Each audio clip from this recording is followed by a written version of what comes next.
Hindi miyembro ng Senado, etong si Mariel Rodriguez. Kaya yung kanyang post, yung drip everywhere daw, abay, sana doon ka na lang nag-drip sa toilet ng Senado. Abay, ginamit mo pa talaga yung logo. Doon yung logo ng Philippine Senate. Ay talagang, nako, mananagot ka dyan. At dapat lang pa-imbestigahan.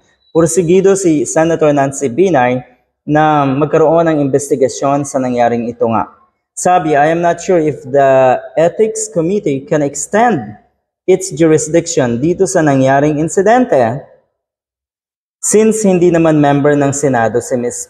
Mariel.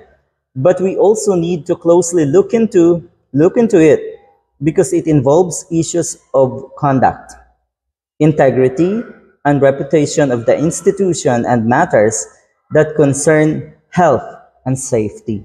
Hindi daw kasi or illegal yon at dapat sa isang clinic ginawa yung ganong procedure.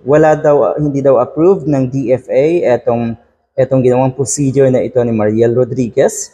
No wonder, sanay siguro talaga sila sa mga ganong bagay na hindi sa mga ganong bagay na illegal. Yun kasi, illegal daw kasi sabi ni Dr. Yatchon, kung ano man, hindi ko ma-pronounce yung kanyang name. Anyway, it involves conduct, issues of conduct, integrity, and reputation. Okay. Siguro ano na sila, no? Manhid na kung ang pag-uusapan ay integrity and reputation. Dahil ang importante lang sa mga katulad nila, as I see, ay siguradong yung kanilang political career. Siguradong yung kanilang pwesto at yung kanilang power. Yung influence nila, alarming din dahil nagiging negative influence ang mga katulad ni Mr. Padilla at syempre ngayong kanyang wife sa mga ganitong klaseng actions.